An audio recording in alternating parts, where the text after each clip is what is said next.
Samson sir, can we start, sir? Okay, sir. Video. Okay, sir. Almost all 61 participants are there. Yeah. Good morning, one and all. My name is Samson, Associate Professor in CSC Department. I am the faculty coordinator for this 2 days workshop.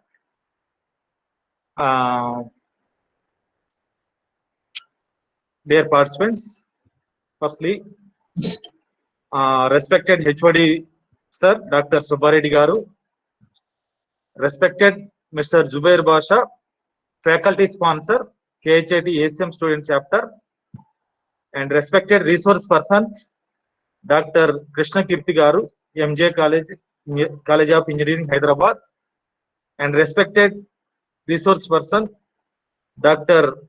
Srinivas Garu, SR University, Warangal, and my dear participants, a warm welcome to 2-day national level workshop on Beyond Cloud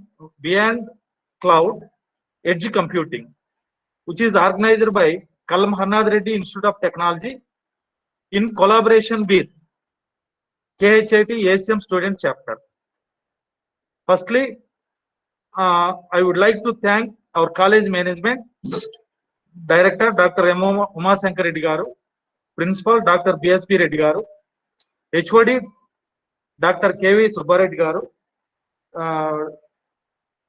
for their cooperation and acceptance for conducting this 2-day national workshop.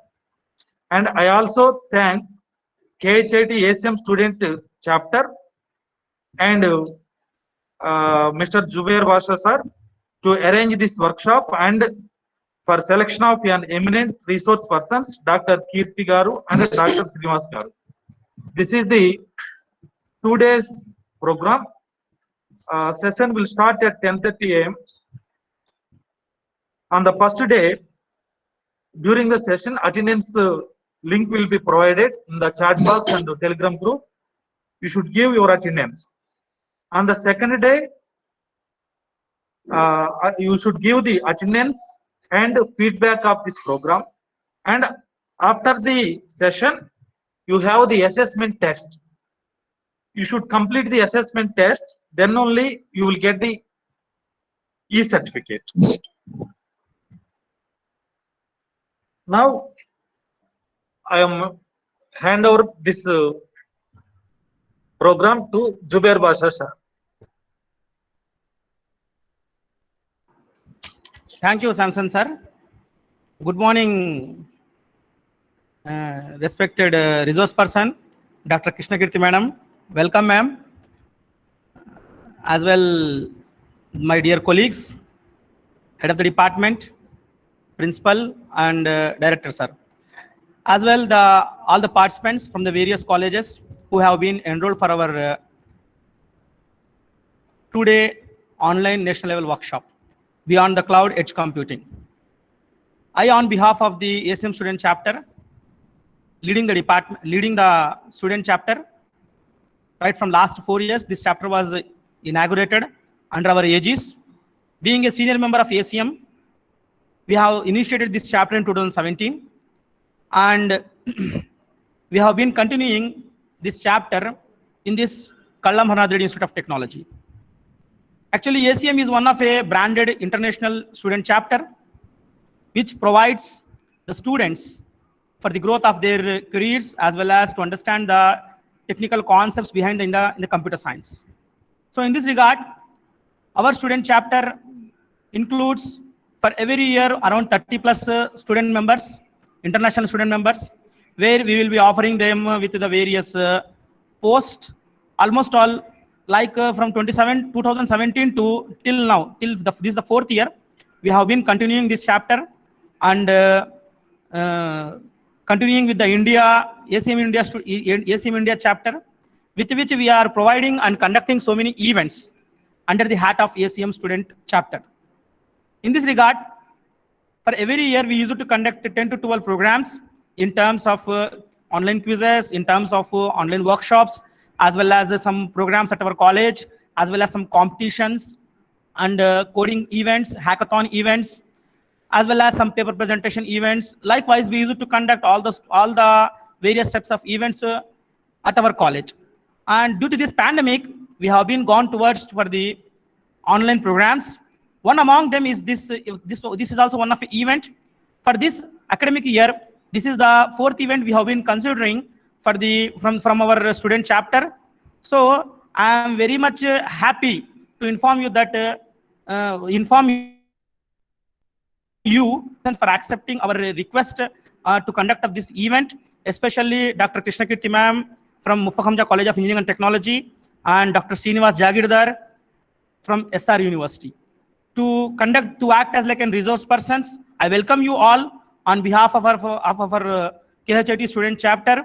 So this is about our student chapter, and regarding the event which you have been conducting for today's event, Beyond the Cloud Edge Computing, this is one of the precious new topic which has been chosen as a part of our discussion in our departmental committee, which has been discussed last month itself, and it has been approved within our department, and the resource persons were also recommended in this one. So we feel very much happy to have this type of a national online online national level workshop at Kallam Hanad Reddy Institute of Technology. So I welcome especially Dr. Krishna Kirti madam to give your blended knowledge on edge computing beyond the cloud. Actually, madam is also one of my ex-colleague in our old college. So madam is very much enthusiastic in providing the knowledge on the cloud computing, edge computing. Okay, ma'am. Thanks a lot for accepting our request. Now I will hand over to Samson sir for providing her profile.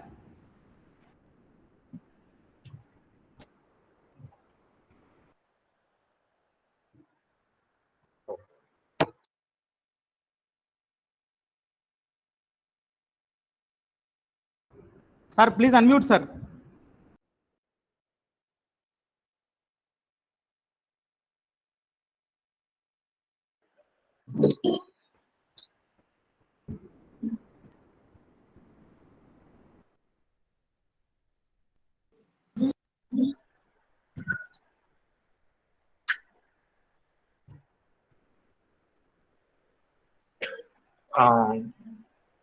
Now I am inviting the eminent resource person, Dr. Krishna Kirti Chennam, MJ College, Engineering of Technology, Hyderabad. Now I am hand over this session to Dr. Krishna Kirti Madam. Madam, please continue. Thank you, Samson sir. Thank you, Jubair Pasha sir. I'm happy to meet you today in this workshop after a long time, Jubair Pasha sir.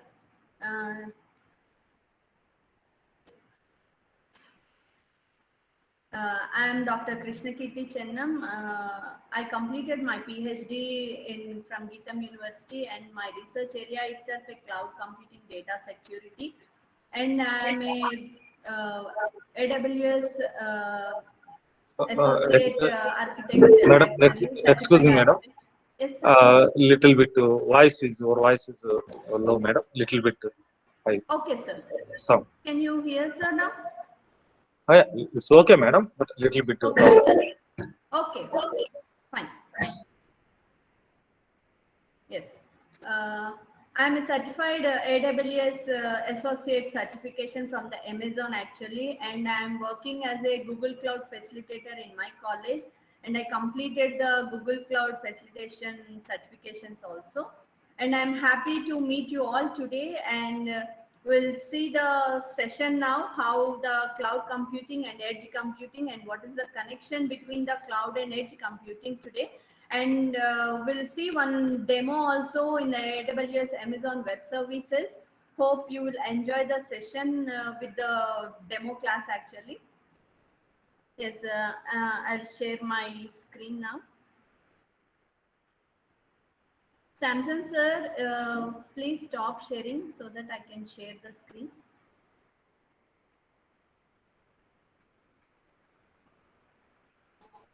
Madam? Sir, stop sharing your screen. I can share the screen now. Okay.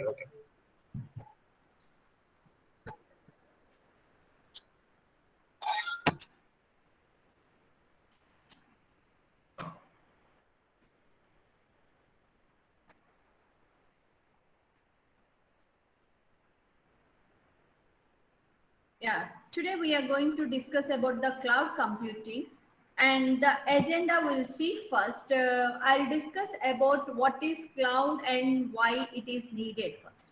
After that, we'll discuss the service models with which the cloud is offering to you, and deployment models also.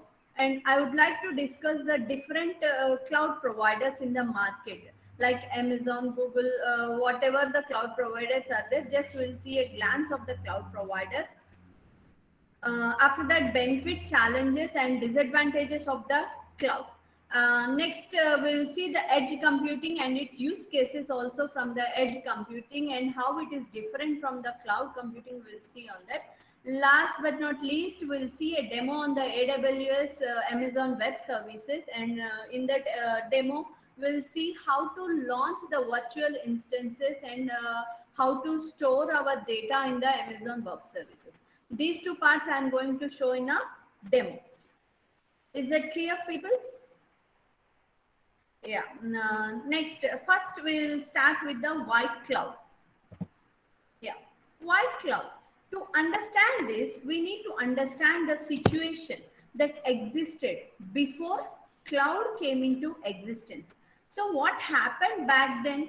Firstly, in order to host a website, you have to buy a stack of servers, and we all know that servers are very costly. So that meant we ended up paying a lot of money. Next, was it the issue of traffic? Yes. Now, as we all know, if we are hosting a website, we are delaying with traffic that is not costing throughout the day. Yes, that meant more pain you could have understand that as you move further. And other thing was monitoring and maintaining servers. Yes, this is a very big problem. Now all these issues, they led to certain disadvantages. So what are those disadvantages? Let's see one by one and why we are selecting the cloud, then you will understand. Okay, so as I mentioned, servers are very costly. Yes, the setup was again costly, and thus you end up paying a lot of money in that. If you consider cost, then this setup is expensive. What are the other factors contributing to this point? Troubleshooting. Yes, one of the biggest problem is the troubleshooting, since we are dealing with a business. Your prime focus is taking good decisions so that your business goes well. But if you end up troubleshooting problems, or if you focus more on infrastructure related issues, then you cannot focus more on a business. That was a problem. So either you Madam, have to do. Yes. Can you, your PPT screens are not moving, madam. Sir, I didn't start it, sir. Just now I'm in the Okay, first okay, slide. okay. Just in the first slide, sir. After first slide finishing, I'll move on to the next one, sir. Okay, sir? Yeah, can I ask you, are you able to understand, students? Yeah, please carry on. Yes, So, sir. good. Okay. Okay.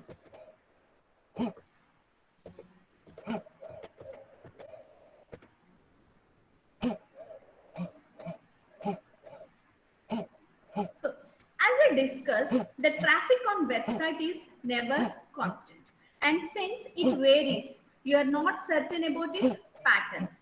Say, for example, I need to host a website. As we are discussing, our discussion started itself from the hosting a website, right? So what I need to do for the memory usage. When I'm hosting a website, I require the memory also. I require the traffic also.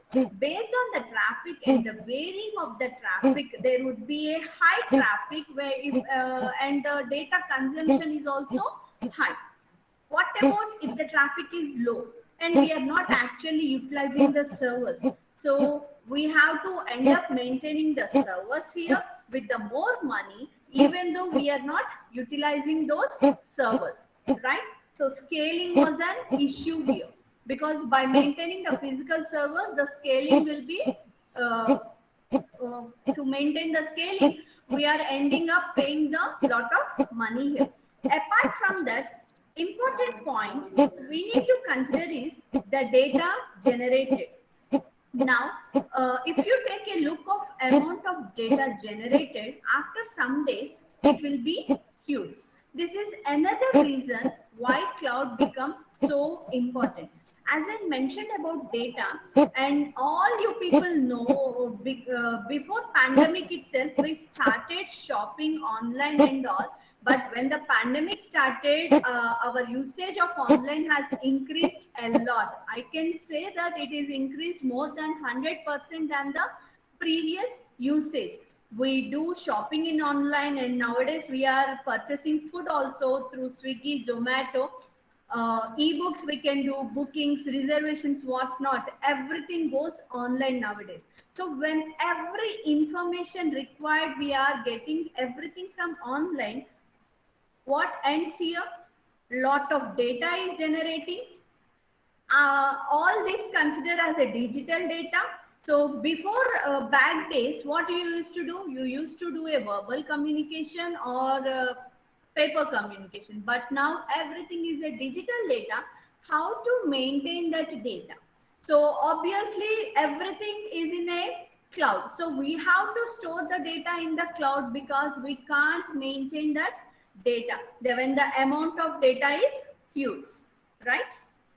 So instead of maintaining the maintenance, monitoring, reduce the cost, providing sufficient space for data, everything, now we have moved to the cloud.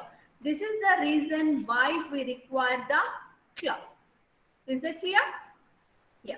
Now we'll see what is cloud exactly. So now we understand that why we require the cloud. Now after that we need to know what is cloud exactly. Yes. I think of it as a huge space is available online for the usage. Yeah. So whenever the cloud terminology we remember, obviously everyone will think about a huge space which is available in online where we can use that space, right? Very generic definition that was. And I would be saying that internet based computing, whereby shared resources, software, and information provided to computers and other devices on demand. So this is the basic definition which I can say here. What is a cloud computing? Think of it as a collection of data centers. Now, data centers are place to store your data, or you can host applications. When you talk about data centers, they were already existing.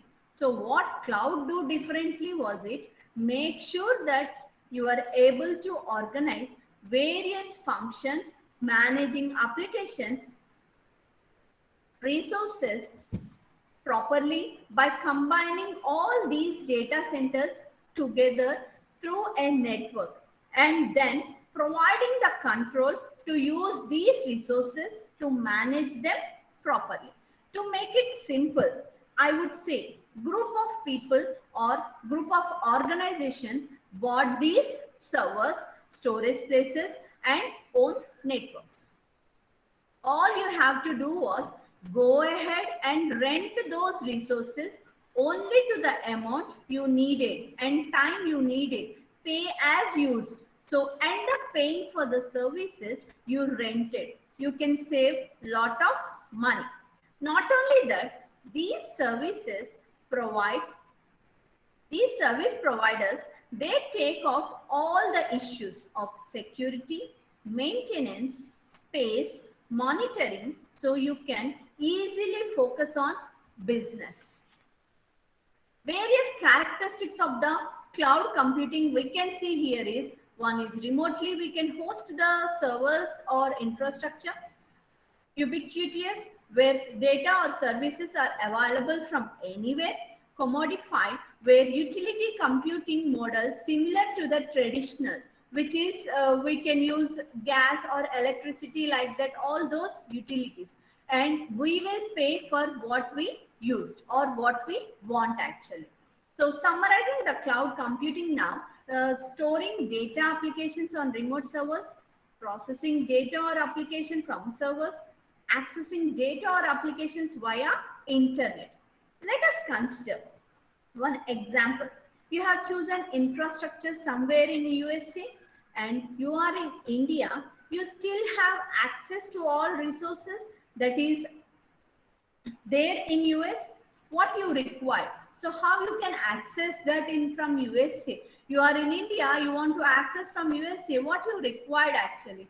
The basic one I required is the internet connection. It made the world accessible. So the internet connection which makes the world accessible and lets you have to manage and what you want you can do from the internet actually.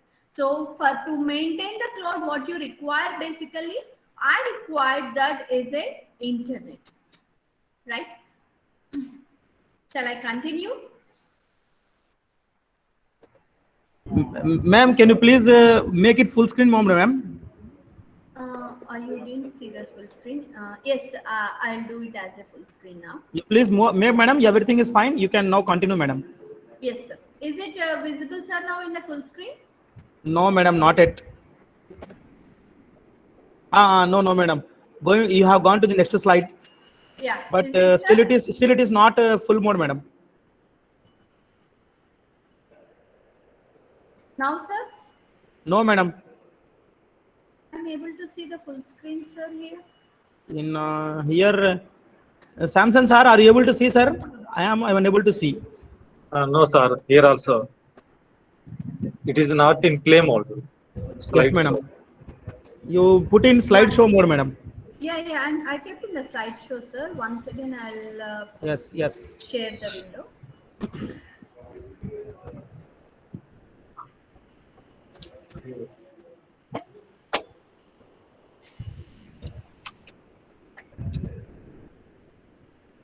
Are you able to see, sir, now? Only slide mode is not there, madam. Full slideshow mode should be there. Madam, better to stop it and again select that screen, madam. Yes, sir. Like I did big- the same big thing window. actually. Yes.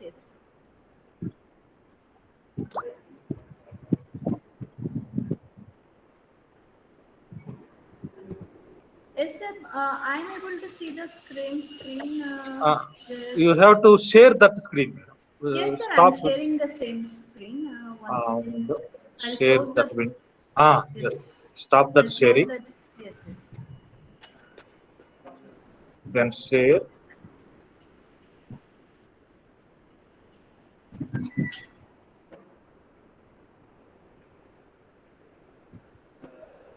Sorry for the disturbance.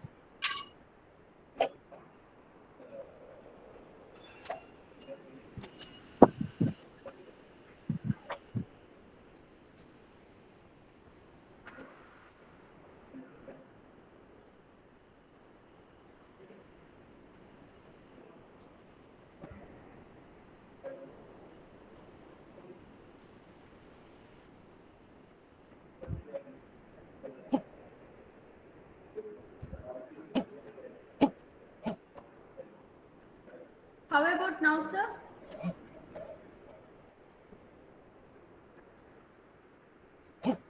Madam, beside in the bottom beside 68%, there is one Zoom link is there. Beside that, you click on that, madam. Beside to that, yes.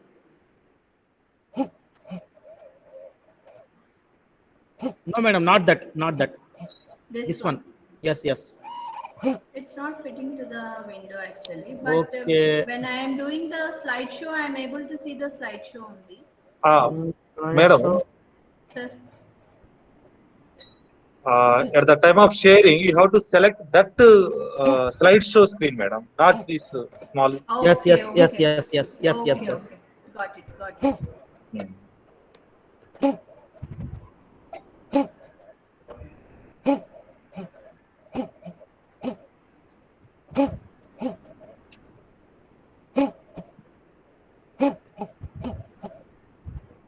Now fine. Right. Yes, ma'am. Thank you. Sorry for the disturbance, students.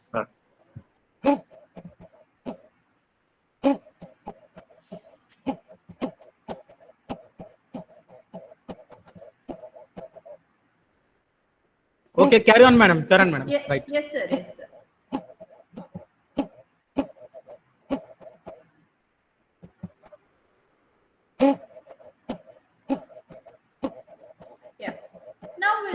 about the service models. But you need to understand one thing, what you have offered cloud services, but based on the organization or different people will have the different requirements actually. Not everyone require all the services which are provided by the cloud services, cloud providers, right? So certain people who want to consume a particular resource or they want only database, based on these needs, we have particularly models accordingly.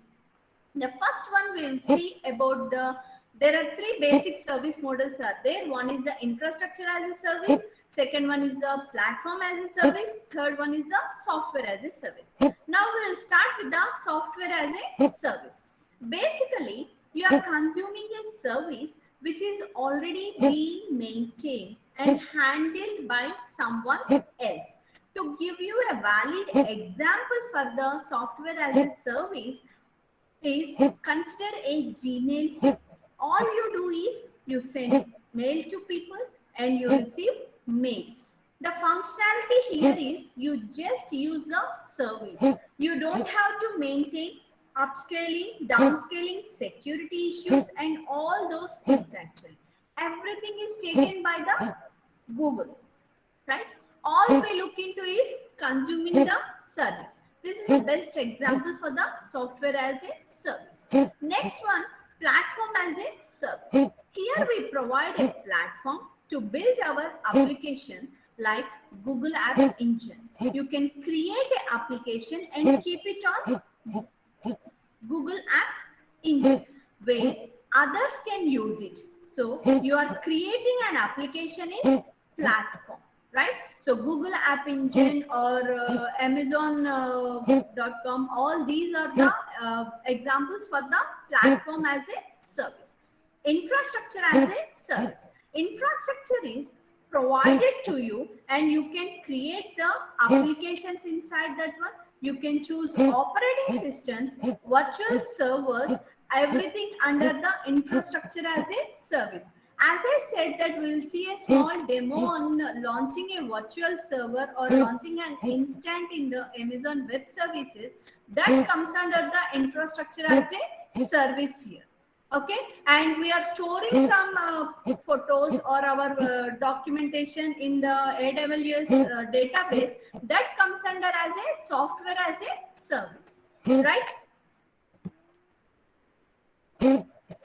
Yeah, as just now I said that what is a software as a service and all these three. And if you see, observe here, we have a traditional till today. Most of the companies are still maintaining the traditional way of maintenance of their organizations. So when we go with our own maintenance, we have to do all these works on our own, like end users, applications, supporting security, databases, upgrades of any softwares also, server operating systems, virtualization, hardware servers, storages, networking. But if we are moving to any of the cloud service providers, the software as a service, only you have to maintain the end user. All other applications can be maintained by the cloud here. And if we go for the platform as a service, we have to maintain end user application support and upgrading, and remaining services like security, databases, server operating systems, virtualization, server hardware, storage, networking will be maintained by the cloud. If we go with the infrastructure as a service, the cloud is going to maintain only few things like virtualization, server hardware, storage, networking. Other services must be maintained by the organization only. Okay, so this is a clear picture of which organization is maintaining which services and the cloud is maintaining which services. Before going ahead with the deployment models, I just want to give one more example about the software as service, platform as a service, infrastructure as a service. By the generalized example it was, so that it will be more interesting for you to listen. All you people know the pizzas, right? Yeah, pizza, eating pizza. right? Nowadays we have a Domino's, Pizza Hut, and local pizzas also. Right. So ordering a pizza online, what is that?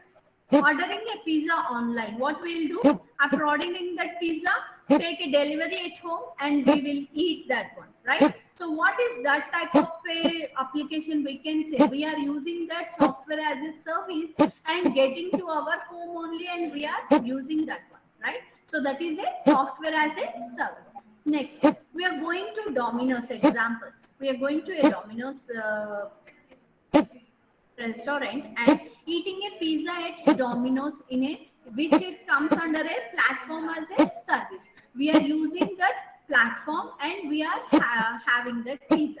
Infrastructure as a service. What you can say? You need to bake your own pizza by using own infrastructure and rent it to eat and rent it and we will eat that one. That will comes under as a infrastructure as a service, right? Yeah. Next, we will move to the next one is the deployment models. And also it is called as a types of clouds. We have various types of a clouds. One is the public cloud, private cloud, hybrid cloud, and the community cloud. Coming to the public cloud, as we know, as we know that one public cloud which is available to everyone by name itself we can understand the public means which is will be available to everyone through the internet and easy, inexpensive also. We can say it as a low cost, which is a public cloud. Okay, where public cloud may be less secure, but it is openness like our email. Private cloud. Private cloud have to create your own application and protect it behind the firewall. So it minimizes the security concerns. It gives direct control over data. Okay, which is completely private within an organization, we can say. Community cloud. Community cloud allows systems or services to be accessible by group of organizations. Hybrid cloud. Hybrid cloud is a combination of a public cloud and a private cloud. However, the critical activities are performing using private cloud while the non-critical activities are performing using public cloud. If you see, many organizations are maintaining the hybrid cloud, which they require half the data they are providing in the public cloud, half the data they will maintain by their own because of the security reasons. Right? Now, let's see the cloud service providers which we have. The famous and the started the cloud services provider from the Amazon, I can say. Amazon Web Services is a cloud service provider with servers, services which can have on demand and which can be scaled easily. Compared to other cloud services, the Amazon is the cheapest one when compared with the Google or Azure actually. And the Google Cloud is a private cloud also it is having and it is maintaining and providing many other services. And we are using such Google services very commonly in our deployment applications, email services, maps we are using, text translations, web analytics and much more from the Google. Where Google and Microsoft is much more closer to you in compared with the services, but when coming to the cloud we are not using those services from the organization level. For the basic level we will use the Google Drive actually, but for the organization level most of the organizations are going with the Amazon Web Services, where if you can see the Netflix and Netflix is using the Amazon Web Services actually. And Microsoft, where we have the Microsoft Office also, where we are using that and currently making its Office applications available in the cloud actually. And we have many more like this Adobe Creative Cloud, and we have iCloud also, where every people who are using their iPhones in their hand, obviously their Apple is maintaining their private cloud to all the Apple users actually. Right? What is the purpose and the benefits of the cloud computing? which cloud computing enables the companies and applications on the infrastructure dependent and which are maintaining till now the infrastructure completely on their own. They are making the companies and applications as a infrastructure less on the next upcoming generations actually, where the cloud infrastructure is pay as you used on demand. Let's consider one example that here pay as used on demand means I have a Linux server which is having for suppose 10 petabytes data it is storing in that server. So I required for only 1 hour.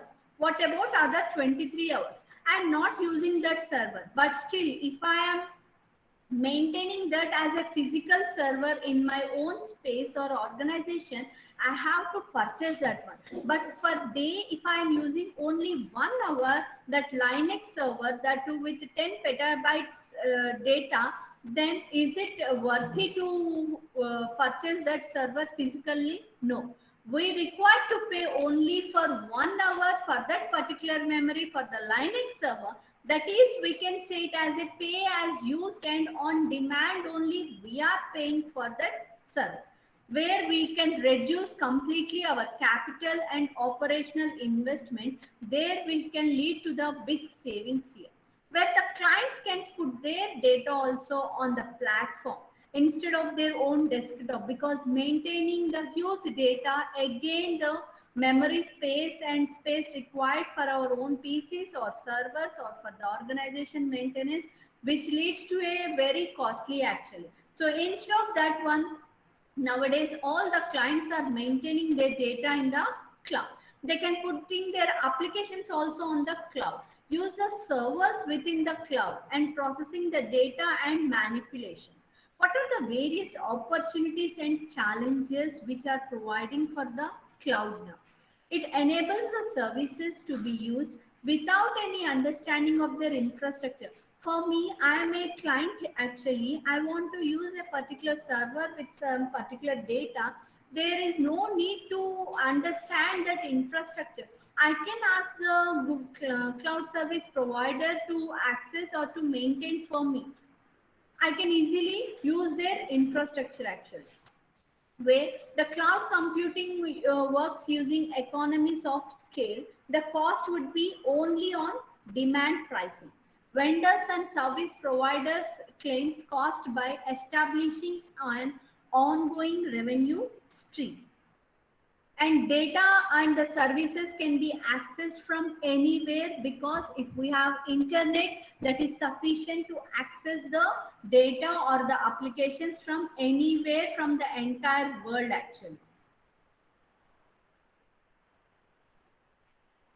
And the dependencies are reducing, and no need to maintain our personal computers or the personal space for using any of the data. And it is still one more challenge is that when we are storing our data in the cloud, is that one, is it secure? When we are storing our data, is it secure to store our data in the cloud? Yes, there is a still unclear of that one, how safe we can store our data. Okay, but still we can say that one, we can encrypt our data from our side and we can store in the cloud, which is giving more security than storing our raw data in the cloud.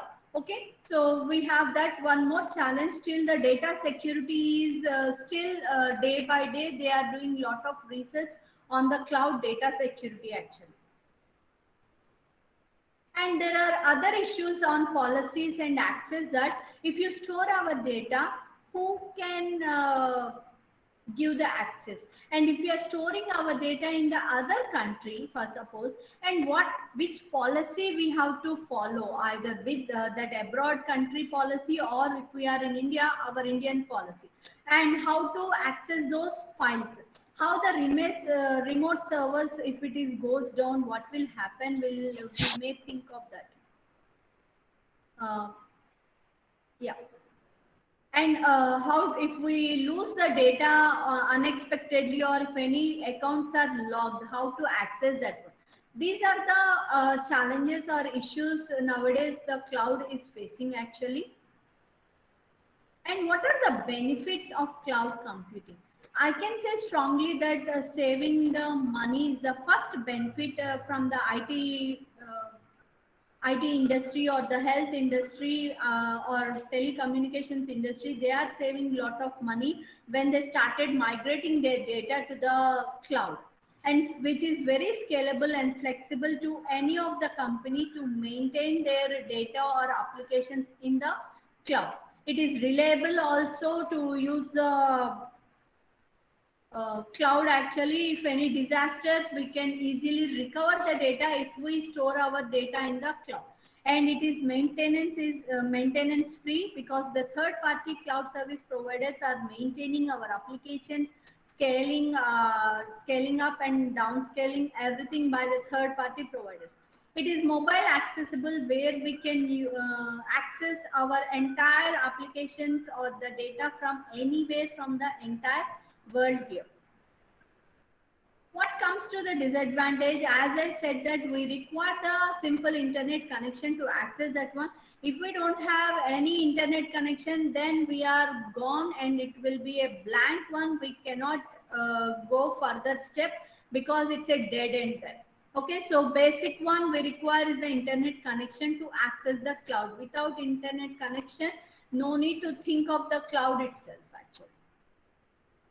And storing the data might not be a secure is another disadvantage over here. And who can access the data, how confidential our data will be, and what happens if we lost our data after storing there in the cloud is the another biggest challenge here.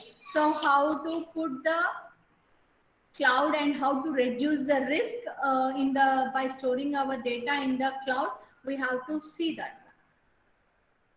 Next, coming to the edge computing. Till now, we have discussed about all the cloud computing, how we are maintaining the cloud computing, how we are storing the data in the cloud computing, what are the challenges, benefits, and what will happen if we store the data or lose the data, and everything we discussed till now. So what is the edge computing? Along with the cloud computing, nowadays, everyone is hearing about the edge computing and fog computing, right? So the two trendy words now is the edge and the fog computing. Now, as per the today's session, we'll discuss what is the edge computing. So edge computing, which optimizes the internet devices and web applications by bringing computing or computing applications closer to the source of the data. So instead of storing everything on the cloud, what the edge computing is that one, it is minimizing the distance or the communication between the client and the server. And it may reduces the latency and the bandwidth usage also. If I started maintaining my data within my local device at a particular point, then every time it doesn't require to retrieve the data from the cloud. Okay, where the latency lagging or the bandwidth usage or the network issues, we can reduce all those things using the edge computing here. Where edge computing moves computing closer to the end users to minimize the distance that data has to travel. When we are using some data frequently, right? So for example, for every hour, I have to retrieve the same data for couple of times, for suppose. Then what will happen? Every time I have to request to the cloud, and I have to get the access through the cloud actually. So instead of that one, if I maintain that frequent data in my particular device, which will be near to me, every time I can access that one, right? But still the entire thing will be centralized using cloud computing only. So what are the benefits?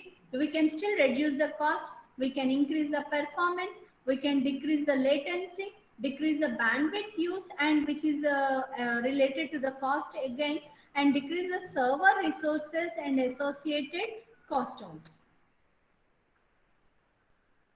Let's see the different use cases of the edge computing. the first one is the security system monitoring. If you see the CCTVs everywhere nowadays, where the security system monitoring, the relevant data or the current data will be stored in that particular security monitoring system only. After some time, then the data will be migrated to the cloud actually. So here also we are using the edge computing in the security system monitoring. Next one is the IoT devices. The smart devices which are connected to the internet can benefit from running code on the device itself rather than maintaining every data of a single data in the cloud, right? The IoT devices, which I can say the nowadays, no, so many people are maintaining the health watches, right? Healthcare watches. Every time we will check what is our pulse rate, what is our how much we have walked today, everything, right? So that is another type of IoT device.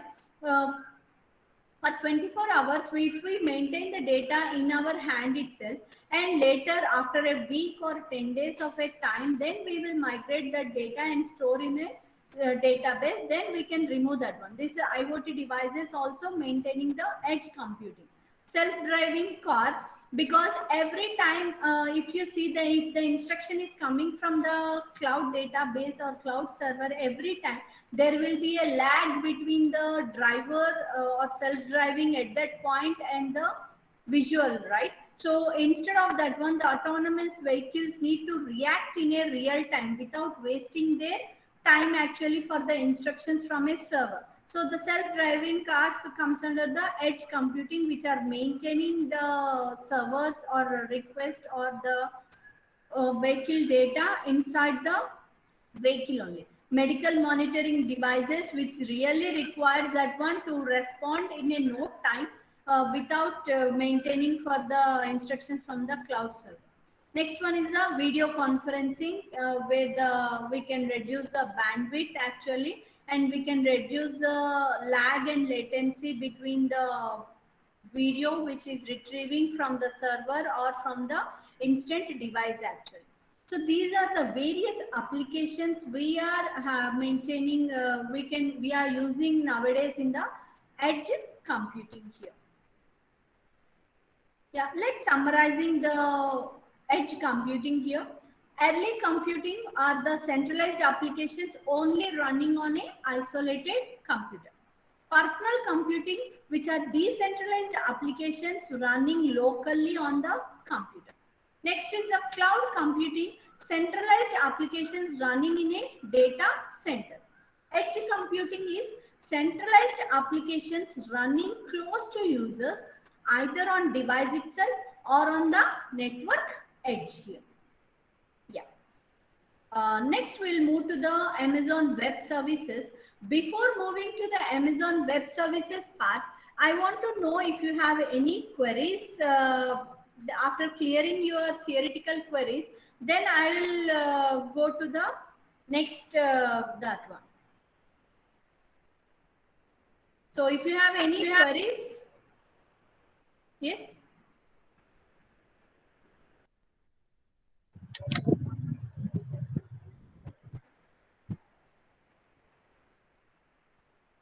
Samson sir, if they ask any queries in the theoretical part, next I will go to the practical session. Participants, yeah. Do you have any queries? Please raise.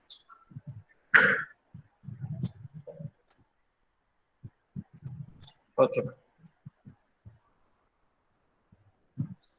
Yes, students, if you have any queries, please ask me.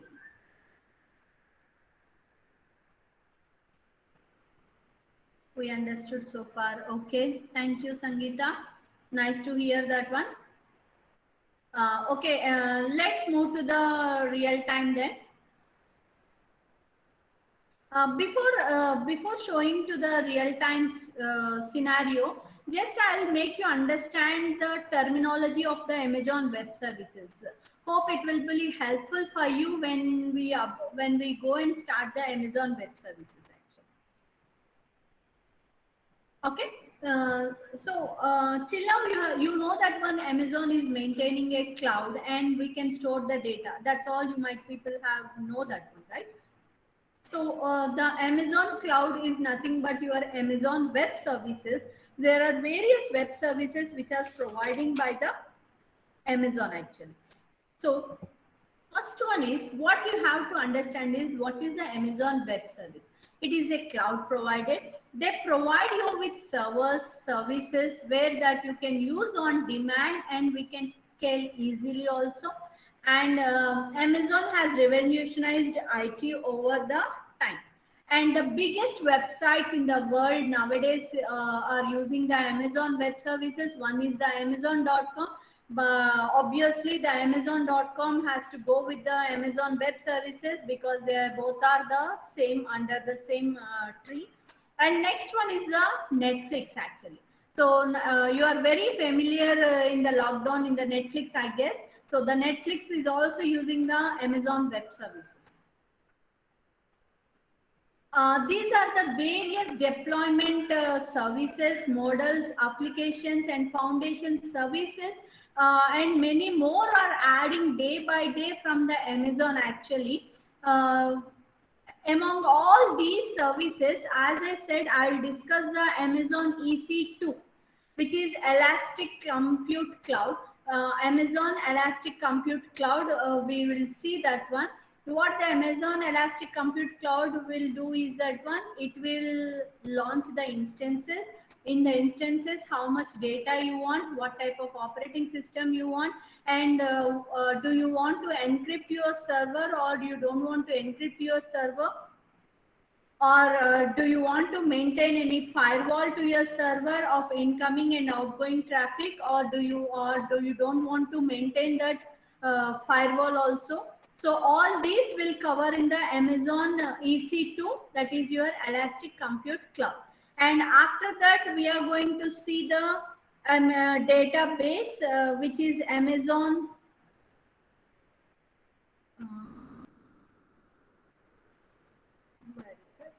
Here I can't show that one. How to store our data in the Amazon databases. We will see that one. Okay. So let's start from the regions actually. As we know that one, cloud itself has to maintain through the entire world, right? So we have different regions. So Amazon Web Services are maintaining the different regions. They are maintaining their services. If you see here in the rightmost box, there are the various regions which are maintaining the servers in their regions, right? So if you see US East, North Virginia, US East Ohio, US West, North California, US West Oregano, there are 5 regions in the US US country actually. US, Africa, Cape Town, Asia Pacific, we have Hong Kong, Mumbai, Seoul, Singapore, Sydney, Tokyo. So if you observe Asia Pacific, we have Mumbai region here, right? So Mumbai is maintaining our nearest region where we can store our data in the Mumbai from our South Asian Pacific, right? Next one is the Canada, we have Central. Europe, we have Frankfurt, Ireland, London, Paris, and there are many more regions also here. And day by day, the Amazon Web Services are increasing their data centers and maintaining their regions in various places also. And there is a plan of maintaining the data center in a Hyderabad also for our south. They are still thinking to maintain the Chennai or Hyderabad. So maximum they are trying to keep that in our Hyderabad region, right? So in future we can say that Amazon data center are providing the Hyderabad also as a region here.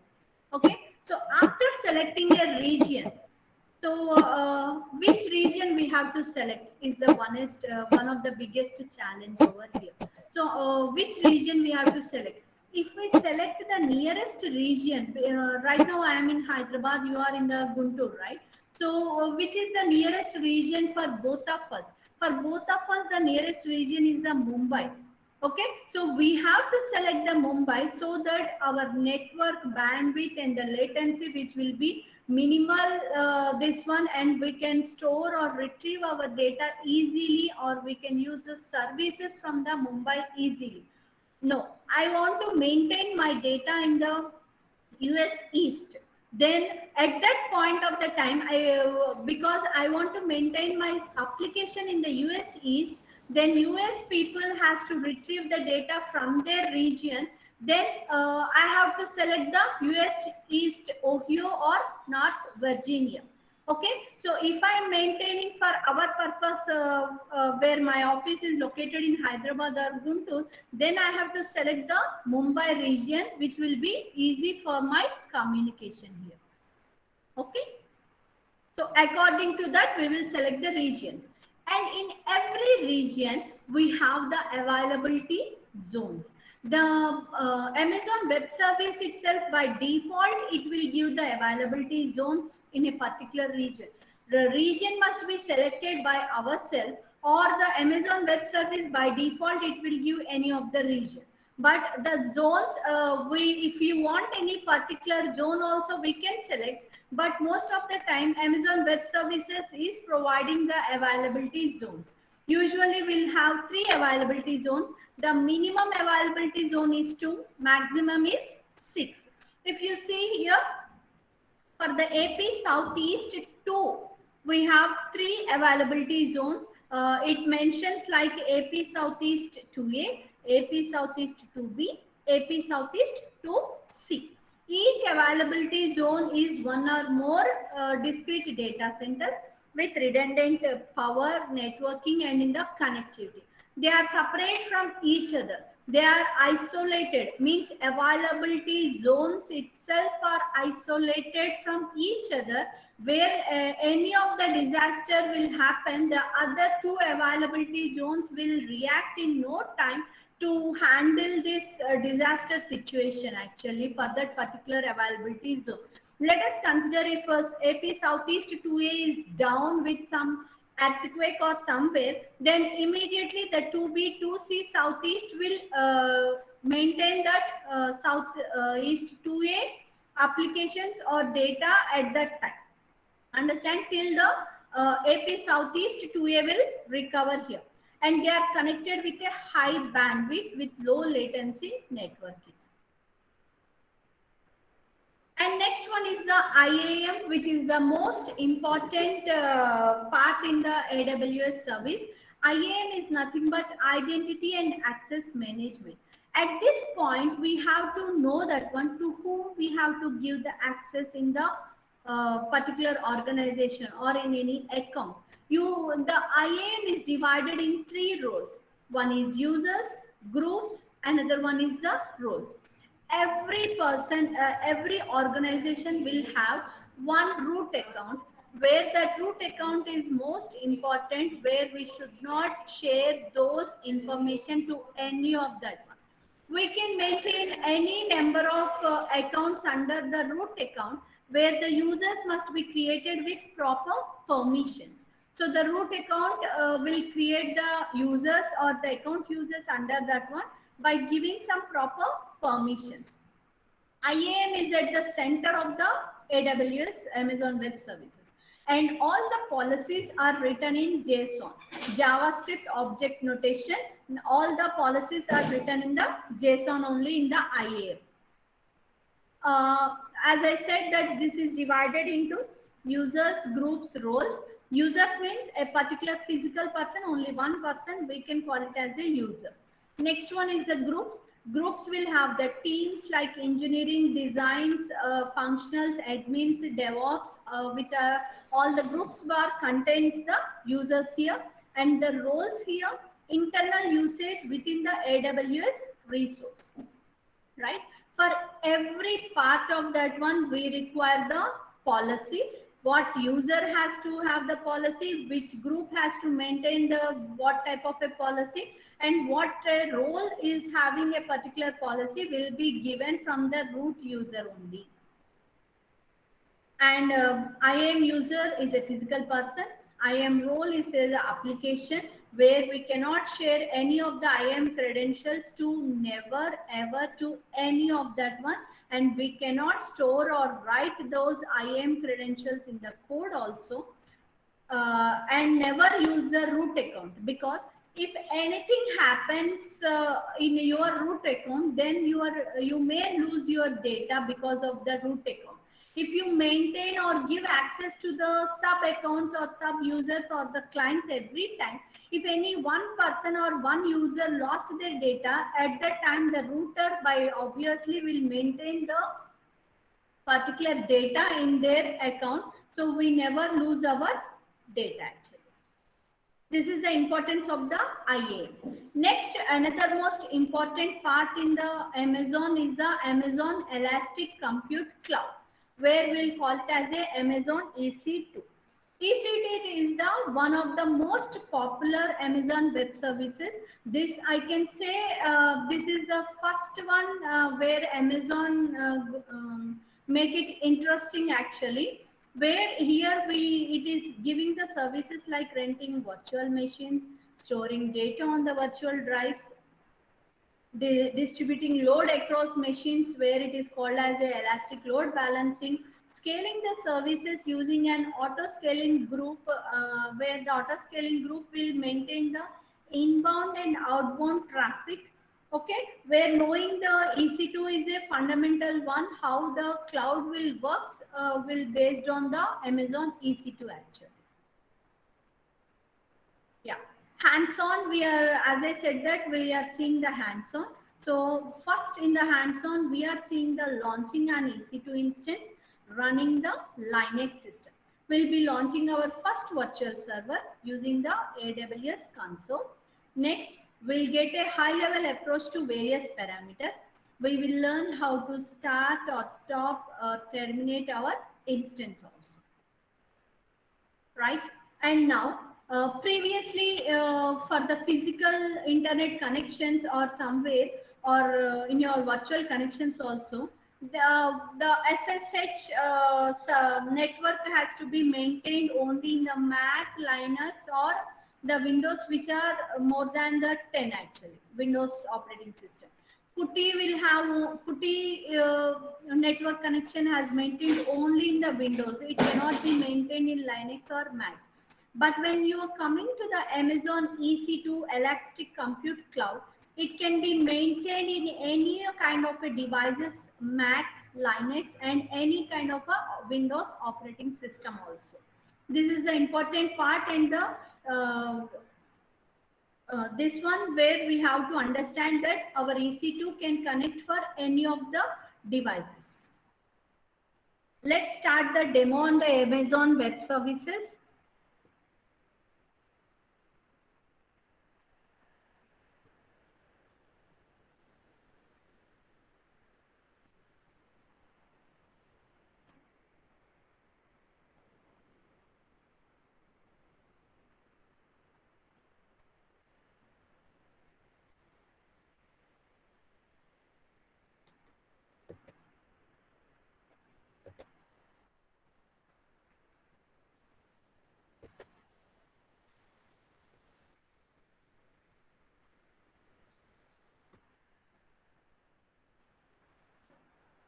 Are you able to see the Amazon screen?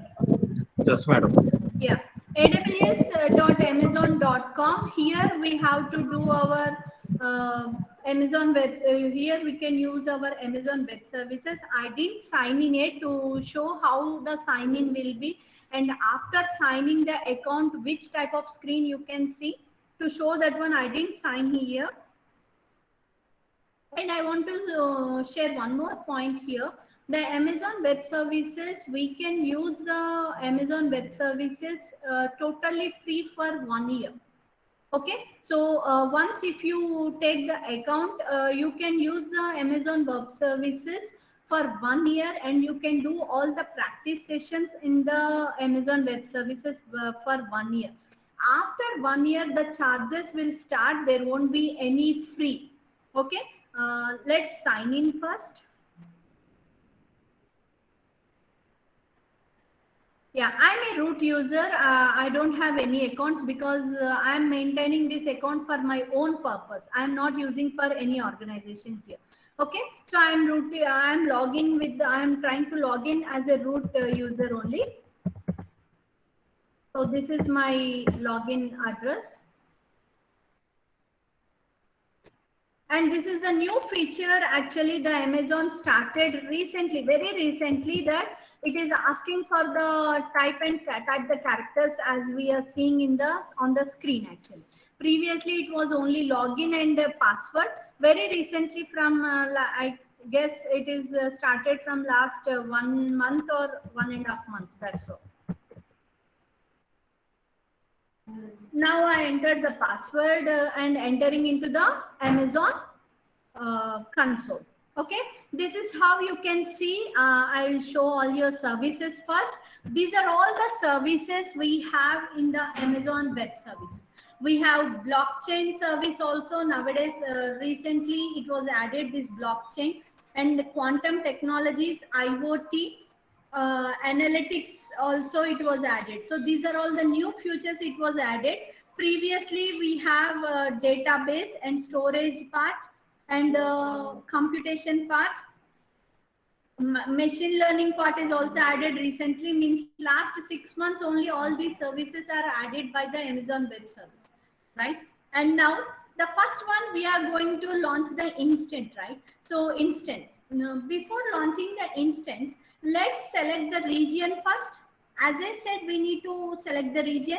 So if you observe, my login ID is showing here, Krishnakirti, and this is your Mumbai region. I already selected because I have been using this one. So I selected the Mumbai, but you can see here US East, North Virginia, Ohio, California, Oregano, Cape Town from America, Hong Kong, Mumbai, Osaka, Seoul, Singapore, and Canada is having one, which is central. Europe is having total 6. Stockholm is also there from Europe. Middle East, Bahrain is the region center. South America, one center was there. Right? So we are in the nearest region. So I am selecting Mumbai. Okay. So if you want to select other region, Ohio, I can select from there also Ohio, but it won't be any use, because if I select the Ohio, if I'm not maintaining any organization which is related near to the Ohio, then it will be waste for my network only. Nothing goes wrong if I select Ohio or Mumbai. I'm going back to select the Mumbai only, which will be the nearest region for me, right? As I said, what we are going to see, we are going to see the virtual instance which we are going to launch now, right? So I am selecting the computational part, virtual servers in the cloud. Are you able to see that virtual servers in the cloud? When I keep my server over there on the EC2, you can see virtual servers in the cloud. So what the EC2 will do, it will launch your servers from the cloud. I am clicking on the EC2 now. Let's see, let's wait. Yeah, I didn't install any of the servers, so that you can see the first server, how it will be going to launch, right? So there are any running instances, no running instances, key pairs or groups, snapshots. What is a snapshot is that you have to, if you want to copy your data, then entire server data, then it will create a snapshot for you, right? So that snapshot is nothing but to copy your data and can use for the recovery or migrating purposes. Where across the regions you can use that snapshot actually. Okay, and how much data you are maintaining, and if you are using any load balances, or if any instances you stopped, you are not using that one, but you may use in your future. Okay, running means right now how many instances are running here. Security groups, as I said that for every instance we have a security group. Virtual firewall acts as a virtual firewall, this security group, for your instances for maintaining the incoming and outgoing traffic, right? So let's go inside, and we don't waste more time here now. right? EC2 dashboard, I clicked launch instant, right? So we are going to launch a virtual server now. To get that one, I am clicking on this launch instant. Yes, launch instance. Right. These are the various instances we have. These are the various servers we can use that one. So if you see here, free tier eligible, right? Only few are having the free tier eligible. Let's see here. One is Amazon Linux, EMI, Amazon Machine, Image, EMI is nothing but Amazon Machine, EMI. HVM is nothing but hardware virtual machine. SSD means solid state drivers. Okay, so this is the code, or I can say is the unique code for the particular Amazon Linux we have to maintain. And for everything we have 64-bit x86 and 64-bit ARM device also. And Red Hat is also a free tier eligible. If you select the free tier instance, then they won't charge you any of the cost. Won't be any cost even though we are running that device. If you select the paid one, see here, this Windows Server 2019 with SQL, all these are the paid one. If you select this one, at the selecting or by the instance started working, at that time itself, the Amazon will cost you. For everything, you will get a bill in the end of the month actually. Okay, so I don't want to pay anything now for the Amazon. To show you, I am starting with a free tier. Okay, so Amazon Linux I have selecting, so select here. You can select anything which is free. I just started selecting the Amazon Linux instance, EMI. Now, if you observe here, there is a different types of instant types, right? In the Amazon Linux also, there are different instance types are there to maintain that one and how much memory it is going to be used. For T2 nano, T2 small, T2 medium, T2 large. All these are not free for us. What is free is that one, we have only one free, that is T2 micro. This T2 instance provide a baseline level of CPU performance with the ability to burst above the baseline. Okay, so this is having the free service. So if you use any other service, again I have to pay. And 6 credits per hour I can use this one. So I am using this T2 service, T2 micro service, and only one CPU, and memory is 1 gigabyte memory is there. EBS is nothing but elastic block storage, and the performance will be low to moderate. We are not maintaining any high performance because this is a free tier architecture we are launching now. Okay, next, configure the instance details. Yeah, now if you observe here, if you want multiple instances with the same configuration, I can change to up to 5, or I can change to 9 also. I can give the 10 also. If I want only one instance, I am using only one member here. And the network. If you see the network, this is a virtual private network. By default, this network, the virtual private connection was provided by the Amazon Web Services only. And the subnet, as I said, the availability zone, I am not giving any preference. It will select its own availability zone. No, I want to select any particular one. I can select that one where the IP address which is available, it is showing here, right? I can select 1 year also. Again, it is showing that particular one. If I am not selecting anything, there is no preference for me. Particularly, I have to go only with this availability zone. So I'm not giving any preference by default. It depends on the availability zones. A, B, C, the Amazon will provide that one. Okay, we are not discussing all this one. And IAM role. IAM role, as I said that one, if you are giving any policies or maintaining any policies to your account, then you have to select a, create a IAM role for that particular user. Then you have to select that role here, then you can assign those duties to that particular user here.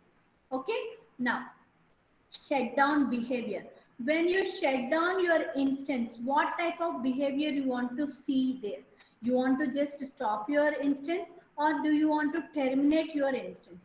Let's go with the stop connection. Later we will do the terminate one. Okay. So I am stopping that one. Other are the advanced settings over here. We will see in the upcoming workshops if we have anything in the Amazon Web Services, right? Next, if we want to add any storage here, if you are going to add any storage, we need to add that one, add a new volume and give the this one and delete on termination. Yes, we are selecting that one. If we have any snapshot for that particular database, we have to give that one. If you don't have any snapshot, let it be empty. If I add this new storage now, again it will cost for me. So I am not adding this one. So I am deleting. I am maintaining only the root storage with the 8 gigabytes size of that one, and the snapshot ID where we can use if you want to migrate this particular server to any other region, then we can use this snapshot ID over anywhere actually. Okay. Next, if we want to add any tags, tag is nothing but your name for your policy. We didn't add the policy itself, so we don't have any tags here. Where we can use the key pairs also. So I'm not writing any tag. Next, configure the security group. For Amazon Web Services, by default, there is one security group. Okay. So if you want to use that security group, select an existing security group. So by default, it will be selected here. No, if you want to create a new security group here, you have to go with this. Let's say my security group name is KKSD, and I am writing the description as KK security group for virtual machine. Okay. So like this, I can create that one and I can review and launch that one. No, if I don't want to add any new security group here, what the security group, as I said, what the security group will do, if you remember, it will give the access to inbound network and outbound network. It will maintain the traffic actually. Okay, so if I want to create the new security group, I will create a new security group, or I can use the existing one. Let's go with the existing default one here, which is I am selecting here. The type is all traffic, where it is open for the default one, where inbound and outgoing traffic is open for everything here. Review and launch the device now. Yeah. So what is our device operating system? We selected Linux with 2 AMI HVM, and this is the ID for that one. 2 micro instance type we selected. What security group we selected, which is the default security group we selected here, and the traffic is all open for everything. We didn't add any storage or any tags over there, so directly I am launching now. Okay, now if you want to encrypt your server by at the starting point of the time, you can encrypt your server. So by using a new key pair, what is the purpose of this new key pair is that one, it is maintaining one public and private keys. The private key will be given to you, so you have to save that private key. Public key will be maintained by the Amazon Web Services, right? So by private key we have to maintain, and public key will be maintained by the Amazon Web Services. By using only these 2 keys only, you can give the access to the server. If you don't have the private key or the public key, then you cannot access the data. Okay. If you have already having any keys, we will choose that existing pair. If you don't have any keys, you can create a new pair, where my key pair name will be KK key or key KK, I can say, and we have to download the key pair for that one. Okay, so after downloading that one, we can launch the instance here. the downloaded key pair will be in your .pem file. Okay, this .pem file, we cannot see what the key inside that PEM file actually. Okay, whenever you require the access, at that time you have to upload that PEM file to the Amazon, then you can access that data. Is that clear?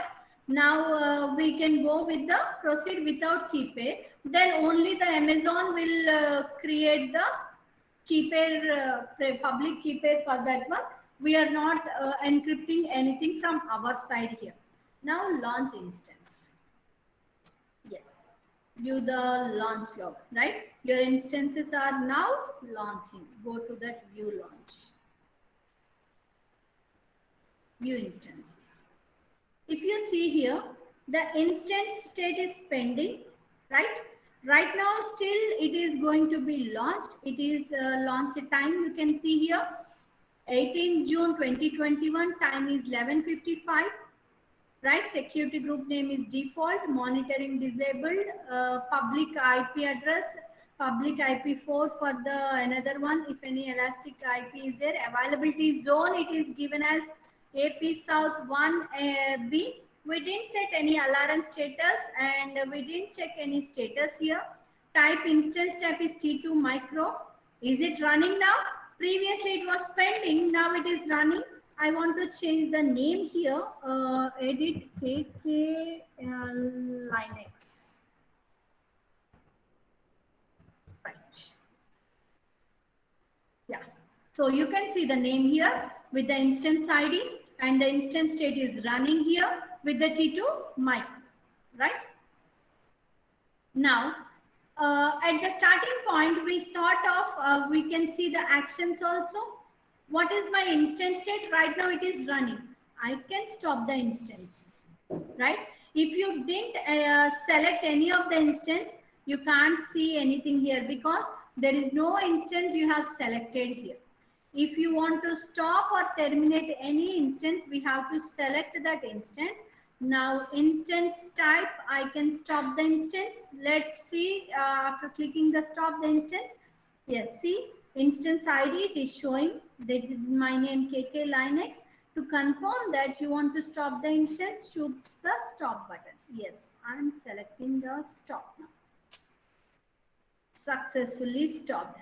See here, stopping. After completely stopped it will give the stopped. Okay. Right. Now I want to terminate the instance. Yes. Terminate. It is clearly the following instance already stopped and will be force stopped it since we will wait till the it is going to be stopped. I am refreshing this one. Yeah, now you can see the stopped status. Now I can terminate this one. Yeah, you can terminate or you can restart that one. Let's start once. In the end we will do the termination. We can stop and start again the instance, but after termination we cannot restart that one. Let's check the status.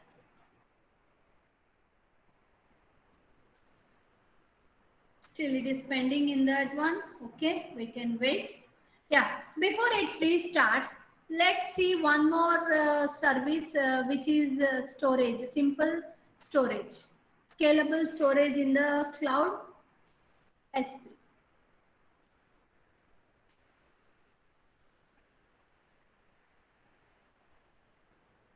Yeah, whenever you are storing any of the data here, you need to create a bucket actually. The bucket name must be unique.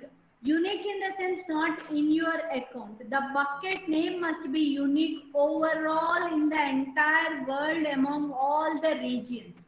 Let's consider this one for suppose KK. Create a bucket, we'll see, because we don't have any buckets. Create a bucket KK. It will show you that I'm selecting the Mumbai. You can select any of the region relevant to you.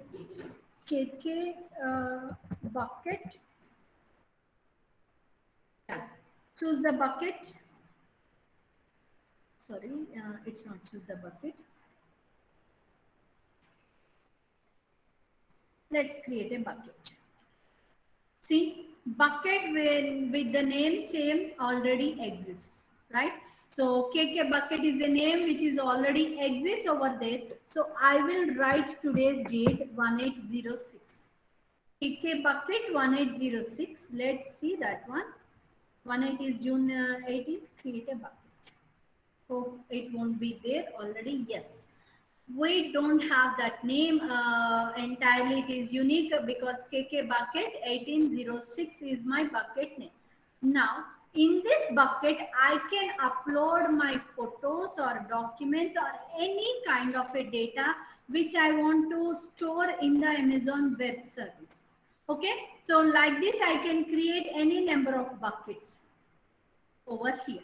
Okay, so if you observe after creating the bucket name is KK bucket 1806, region is Asia Pacific, Mumbai, AP South 1, access, it is not a public access, creation date on June 18th, just now we created, right?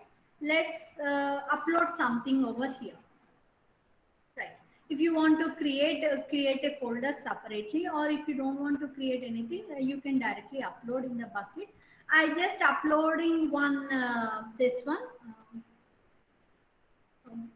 photo. Okay. Adding file.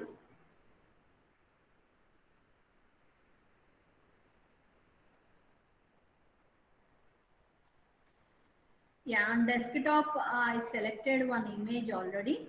Let's go there and yeah, beach photo.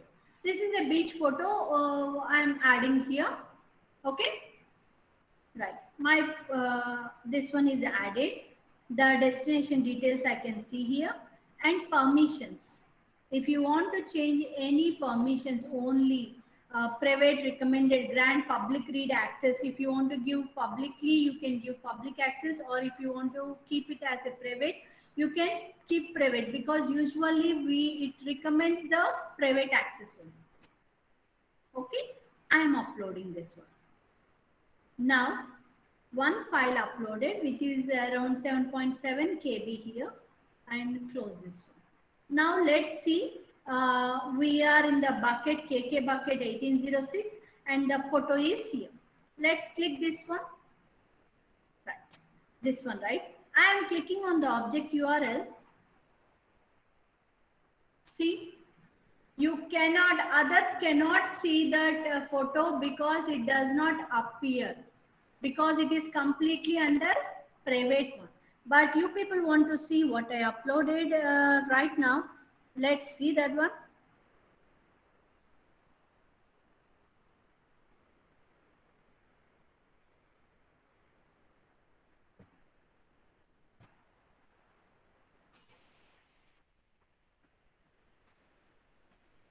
See, you cannot still see that one. Only I can see that one where what I have uploaded is actually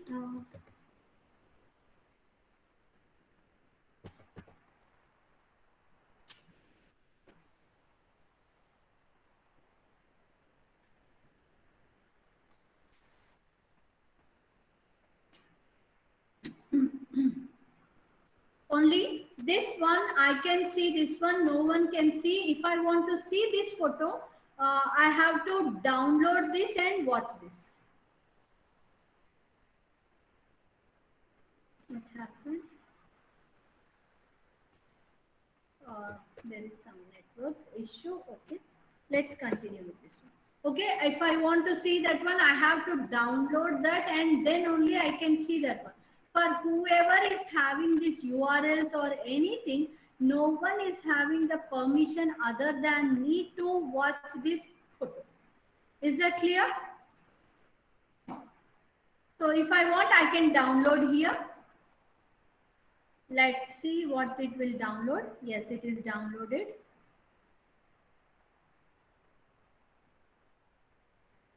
Yeah, This is my photo actually what I uploaded over there. So when I download, then I can see that one. Okay, no one is having the access to see this photo here, right? So this is my Amazon S3 services, right, which I have maintained one bucket and under the region of Mumbai with the availability zone AP South 1A. Clear? Let's go to our instances and see what happened after this one. EC2 I checked here. Instances. Yes. Did our instances is running right now? Because at the time we started that one and it's still taking time. So we just went to check the S3 resources. Now you can see instances is running one, and how many instances are there? Only one instance is there. Security group is also one. By default it is one because I didn't create any security group. I use the default security group. This will be always one. Volume is one. I didn't create any volume. But how this came one here? Because when I am launching a Linux instance, at that time there is a instance type with a particular volume over there. That volume is this volume here, where whenever the instance is running and that instance is still there, the volume will be available. Let's check the same status after stopping the instance once again. Right, select the instance, stop the instance, and stopping here. Until we see the stop, we cannot check the status.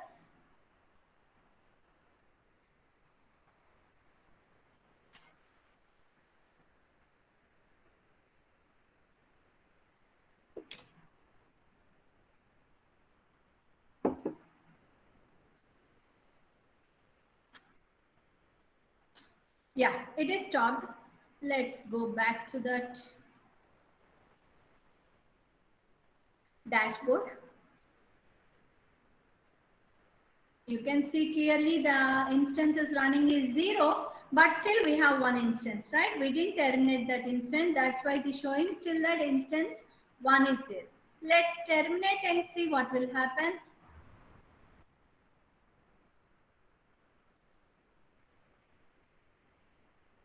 Now it is terminating. See, previously the status is stopping, stopping, stop. Now after terminating, it is shutting down. Now it is terminated. Let's go to the dashboard and check once again.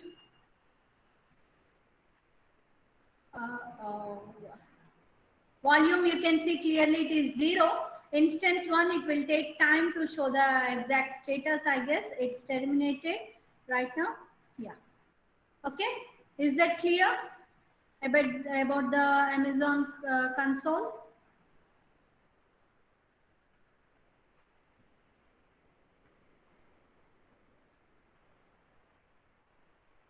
You can ask the queries now.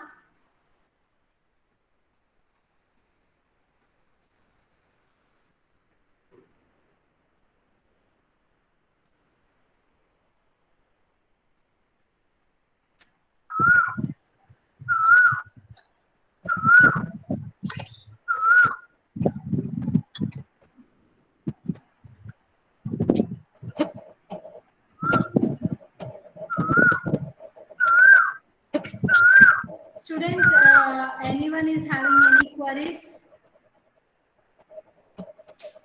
What is the use of SSH access is the secured shell network communication protocol it is. SSH is nothing but a network communication protocol. Without using the Amazon Web Services, how we are going to do the network between our systems actually. Okay. So in the way of SSH, PuTTY, and in the EC2, we can communicate our network. Is this program specific to only student? I didn't understand.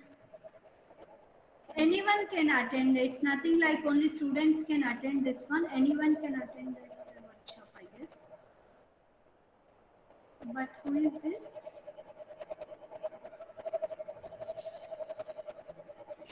Okay, I have a question to the audience.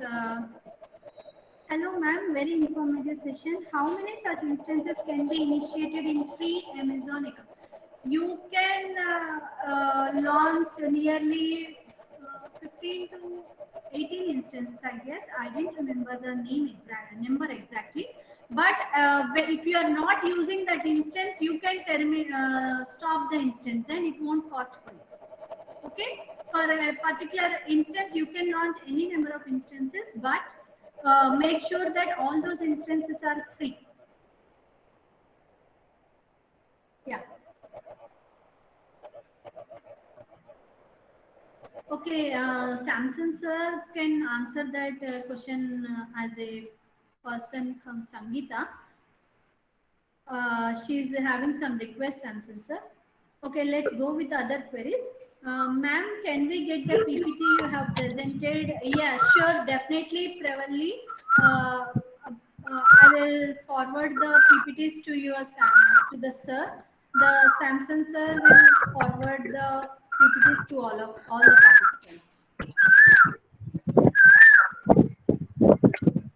Yeah, Sangeeta, ma'am, you got your answer. I guess it is only for the students. Yeah. Any more doubts, queries? Ma'am, what is the use of these instances? Uh, Instances are nothing but here the servers. When you have a server, the server can maintain the data and the systems or the networks. And whenever we have to maintain more servers also, it will do the upscaling. And if we are not maintaining that servers, it will reduce the servers also. It's just nothing but these instances will work as your server. But these servers are the virtual servers where these virtual servers are maintaining in virtual regions, not physically for our. You know, as I think you can understand what the server will do at your particular location, right? The same work it can do virtually without, so that we no need to maintain that physically in our location, that server. So we are maintaining these servers virtually in any of the regions where we want.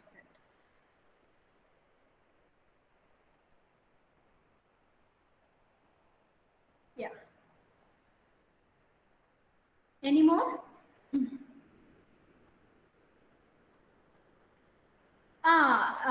A good question actually. Is AWS includes programming? So the main question will come when non-programmers or non-technical background people are attending the AWS this one. So they will get anxiety of that one, that whether is it for only programmers, technical side, or non-programmers also. I can say that programmers or the technical people, those who have a knowledge in a coding part, will make a entry in the Amazon or in the cloud computing. Not only in Amazon, I am talking about general cloud computing opportunities. Programming people or the technical background people will have the easy entry. Okay, so they can easily adopt the cloud computing technology and make them utilize under them. What about the non-technical people? If you are really interested in programming, you can start by learning the networking side and the bash commands, which is the Linux commands, and JSON. Okay, so if you are really interested in programming, any of the non-programmer people can learn the networking, Linux commands, and the JSON script, and then they start with the cloud computing. No, still you don't want to learn the programming only, because when you join the mechanical or electronics or electrical, obviously your mindset is that you don't want, or you are not interested in the programming, right? So at that time, I can suggest you, at least you require the JSON script to develop the policies. Okay, minimum you require the JSON, which is very easy. You can make it in a couple of days only, and the basic Linux commands. These two knowledge is sufficient for the non-technical background to get a job in the cloud computing area. Ma'am, by default, how many buckets can we create in AWS? It depends on the space you require. Minimum 5 GB, 5 terabyte space is available for a per account. If I am using beyond that one, I have to pay that one. If instance got terminated, then the data stores get deleted automatically. Yes, the data will be deleted automatically. Obviously, the data will be deleted.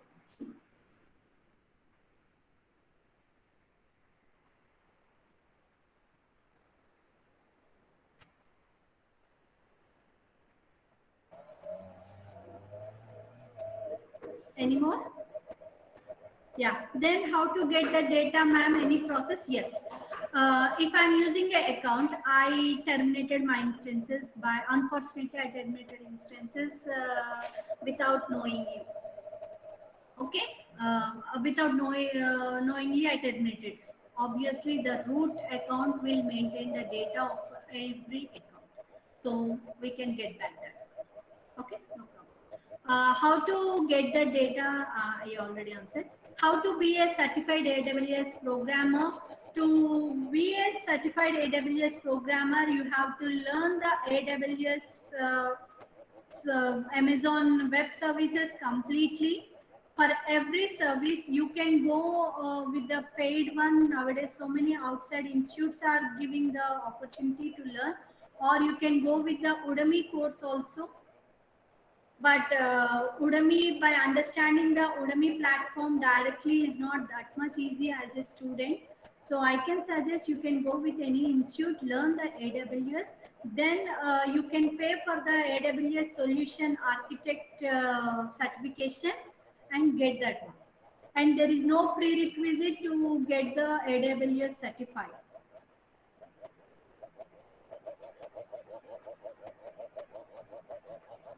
Um,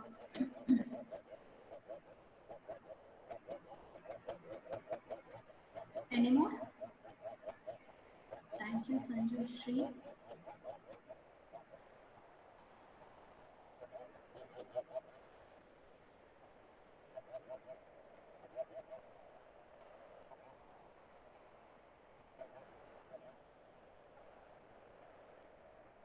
Hope there are no more questions. Thank you for what is the importance of AWS? Ram Shetty Sai Kumar. AWS is a one cloud service provider where we can use all the services, like we can create the applications. If you have any application, you can directly run your application in the AWS service. You can store your data, personal data, organization data, or any client data also under the AWS service. This is a cloud service provider which is providing you the platform to giving all the various opportunities of maintaining the software infrastructure, and any kind of the applications you want to run, you can use that. Ma'am, can you share the slides? Definitely, I will share the slides to Samson sir. Samson sir is maintaining your email IDs. He will forward to you all the PPTs. Okay. After learning AWS, our role in software is permanent or temporary. How can you say that the software industry itself not a permanent? Software industry is not a permanent. I cannot say that any of the role is permanent or temporary, because I can say one thing, that if you are in a position that everyday learning stage, then your position will be permanent. If you are in only one stage, that you work for 1 year by as a AWS developer. For suppose, let's consider AWS developer, you have 1 year experience. The same 1 year experience you have for the next 9 years also, right? So you have total 10 years of experience. You are thinking that you have total 10 years of experience, but the first 1 year what you have done, the same routine work you have done for the next 9 years, obviously your position is not permanent, because the same work which can be done by you can be done by a 1 year experienced person also. So definitely the organization will look for the other person who is having 1 year of experience with the same knowledge as yours. So when you are in the industry, obviously you must be learning everywhere new thing every time you are. Right. Can we change the privacy policy? Yes, you can change the privacy policy after creating the bucket. One time you can keep it as a open for everyone. Next, you can do that one for the private also. How to be certified as AWS programmer? I already mentioned that you have to learn that one first. Create your own account, and it doesn't cost other than 2 rupees. You have to give your credit card details to create your account.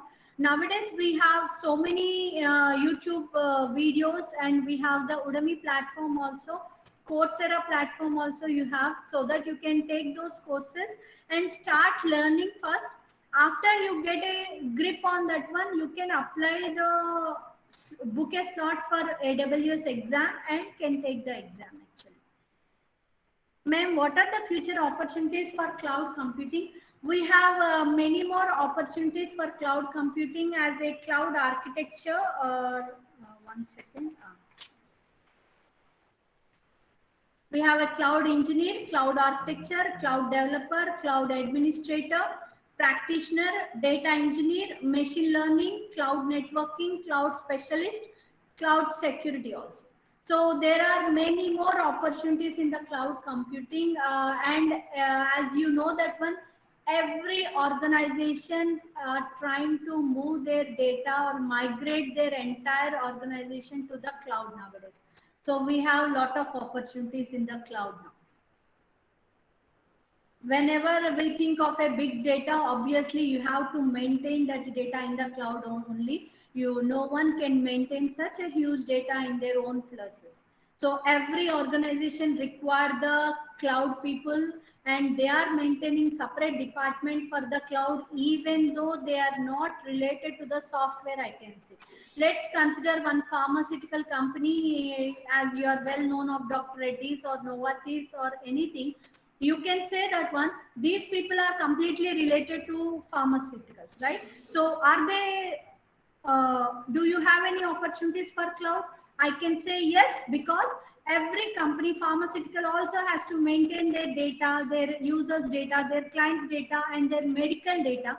They are migrating their data into the cloud nowadays. So even Dr. Reddy's labs also, you can search there. They are giving positions for the cloud architect or cloud developers or cloud administrators also, or the people they are using a third party maintenance also. They are going there with the third party people to maintain their cloud data actually. So not this industry software or not software or anywhere hardware, anywhere we have the cloud opportunities.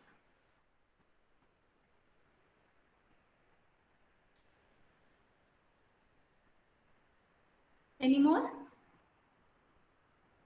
Is cloud going to be artificial intelligence, machine learning, it's a very trendy now. Okay, not a big thing. Already the cloud computing was there from the last few decades onwards. We are having cloud computing. It's not a recent one. But artificial intelligence, machine learning is also there from the decades. But nowadays it has a trendy name of knowing artificial intelligence and machine learning. It become very much trendy now. Okay, can't compare the cloud with AI and ML, but definitely I can say already the cloud computing is a big thing for organizations now, and it will be going to be continue like that for the future also. For the maintenance of their organization, everyone requires the cloud.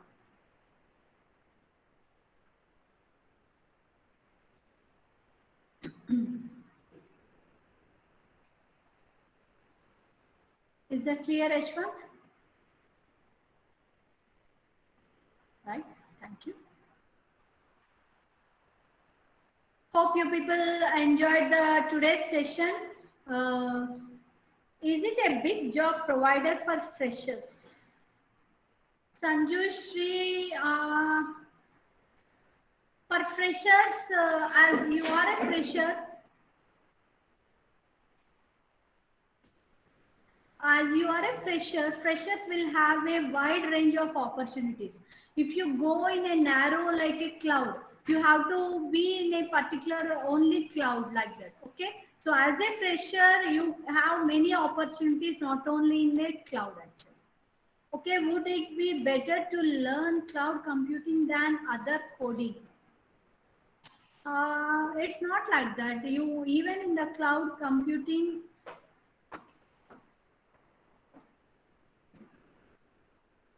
is Solaris and AX operated systems related with the AWS? Yes, even AWS are using Solaris actually, and they are providing the service for the Solaris. I want to answer this one. Would it be better to learn cloud computing than coding? You cannot compare the coding with the cloud computing. If you are a Java developer, obviously you are the technical person. No other person will be become a non-technical person cannot be in a Java developer or any of the C++ developer or your Python developer. All other non-technical people will be your as your application supporters only. Okay, so we cannot compare the coder with your cloud computing. Even cloud computing has a technical jobs as well as a non-technical jobs. As I said, non-technical people will be in the administration and in the network side. Technical people will be a DevOps or a developer in a AWS or Google or anywhere in the cloud service. Is that clear, Harika?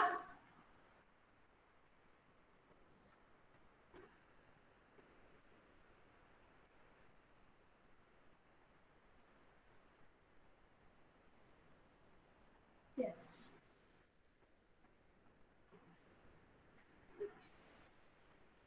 Yeah, thank you so much for attending today's session. Over to Samson, sir. Thank you, sir. Thank you, students, all of you. Thank you. Madam, you have delivered very nice lecture. It is very simple and very understandable, and your voice is very nice. And from the Thank you, sir. beginning to ending, you look like very smiley. You have given uh, so many. You have cleared so many doubts of the students. It's very useful. I think it is very useful to the students, and even we also benefited from this lecture. And uh, thank you, Thank you, sir. thank you, madam. On behalf of our college management and on behalf of the participants, we thank you very much. You have given wonderful lecture, and thank you very much, madam. Okay, please share your PPTs, madam. I will share the Sure, sir. Sure, PPTs to sir. the students. Yes. Thank you very much, students, Thank you. participants. Thank you very much for your patience, and I think it is very useful. Thank you very much. Okay, today we will close our session. Thank you very much.